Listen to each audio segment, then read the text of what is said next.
Salut tout le monde, c'est le petit Gobi et aujourd'hui on se retrouve pour une nouvelle présentation d'objets Harry Potter. Et cette fois-ci pour un objet rarement présenté sur YouTube, je parle des pins des 4 maisons de Poudlard. Donc je vous ai laissé la petite mousse pour vous laisser le suspense des pins. Et on va commencer par mesurer la boîte. Donc la boîte mesure 15,5 cm de longueur et de largeur, elle mesure 8,5 cm. Donc voilà. Sur le devant de la boîte, c'est pas du verre mais du plastique.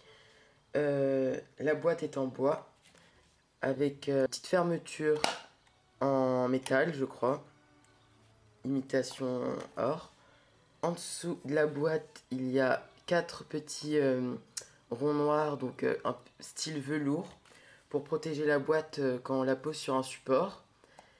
Ici, il y est écrit Harry Potter, Warner Bros, comme d'habitude, et c'est un objet qui a été créé en 2007. Donc avec la petite étiquette Made in China, mais on s'en fiche un peu.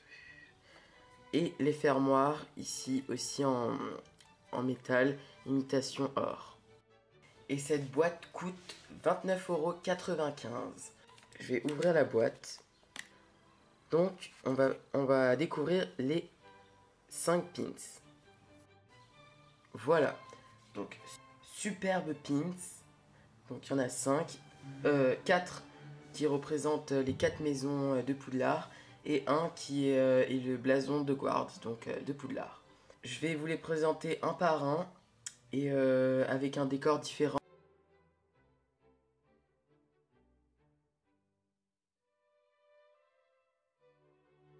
Comme vous l'avez peut-être deviné, je vais vous présenter le petit pins de Poufsouffle.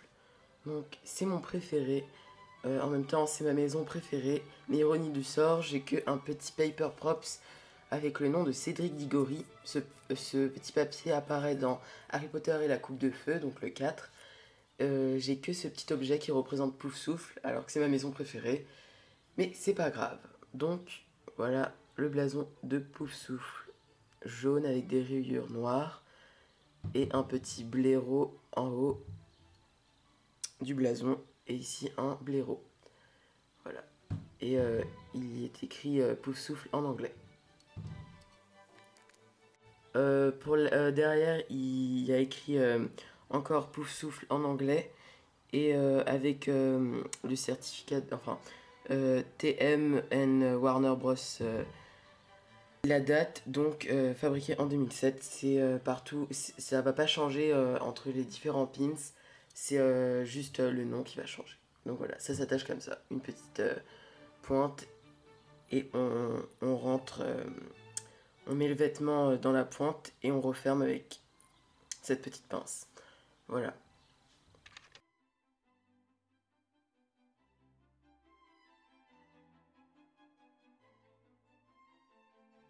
Donc comme vous l'avez peut-être deviné avec le décor, on passe à Serpentard, donc un pins qui m'a énormément déçu avec celui de Serre d'Aigle, mais je vous en parlerai tout à l'heure. Donc il m'a énormément déçu parce que il n'y a pas du tout l'aspect qu'il y a sur le site de Noble Collection. Il manque, je sais pas, je le trouve assez terne, vachement gris et pas argent. Enfin, les creux ils sont pas remplis de noir, enfin il manque un lavis de noir pour moi. Et c'est ce que je reproche aux deux pins en argent, donc imitation argent, c'est ce que je reproche à ces deux pins. Avec un serpent, un fond vert et avec écrit Serpentard en anglais. Derrière, la même chose que Poufsouffle, sauf que la petite pince est en argent.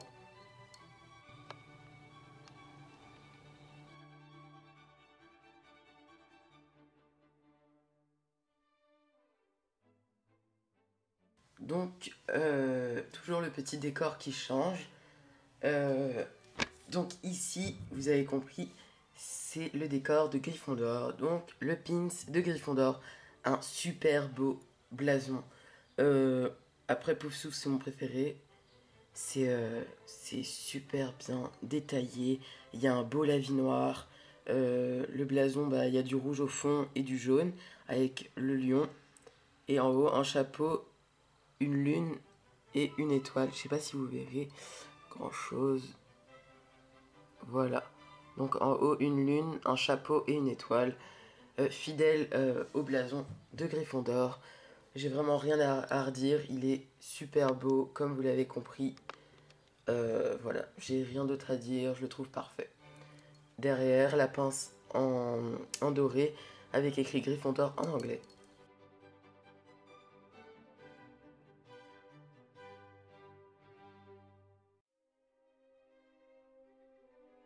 On passe aux pins de Serre d'Aigle. Donc vous avez vu le décor. Je parle bien évidemment de Luna. Quand on parlait de Serre d'Aigle sans Luna. Bref, le pins est... bon, je le préfère à Serpentard déjà. Il y a un peu plus de la vie noire. Enfin, dans les creux, il y a plus de noir. Je trouve déjà plus joli. Avec la tête d'aigle, le bleu qui est absolument magnifique. Et l'aigle au milieu. Donc je le préfère, mais franchement, je suis déçu. Pour les deux en gris, franchement, je suis vraiment déçu. Je n'attendais pas à ça. Mais bon, je suis ravi quand même. En dessous, il y a écrit Serre d'Aigle en anglais. Et derrière, la petite pince imitation argent avec toujours la pointe et TM et Warner Bros. Donc ça change pas dans tous les cas. Voilà.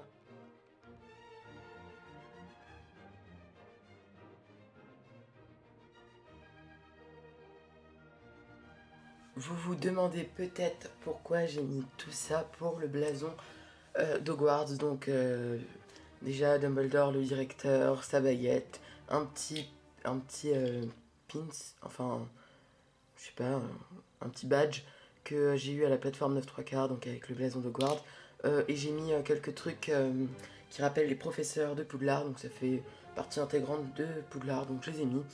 Avec le professeur Maugrey-Foleuil, Madame Trelawney dans les cours de divination et la plume d'écriture de Poudlard. Donc voilà.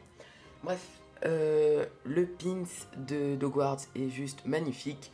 C'est mon troisième préféré. Non, mon deuxième, on va dire. Non, je sais pas. Mon troisième préféré.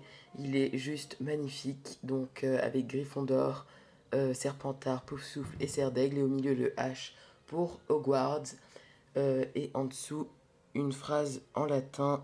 Drago dormiens nuncam titiandus. Bref, excusez-moi pour mon latin.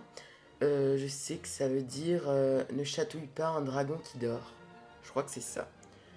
Vous me confirmerez dans les commentaires, mais je suis presque sûr. Bref, un Pims un tout petit peu plus grand que les autres, donc qui fait 4 cm, alors que les 4 autres qui représentent les maisons font que 3 cm. Donc voilà, 1 cm de plus. Et la pince en doré avec la petite pointe et en anglais Poudlard.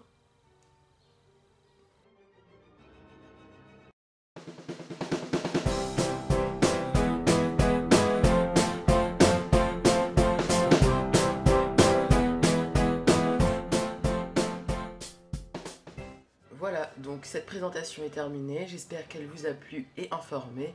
N'hésitez pas à vous abonner, à liker cette vidéo, à commenter cette vidéo, donc avec plein de remarques, me dire ce qui va pas, ce qui va, etc. Me conseiller sur des prochains achats. Donc quant à moi, je vous dis à une prochaine vidéo, à plus!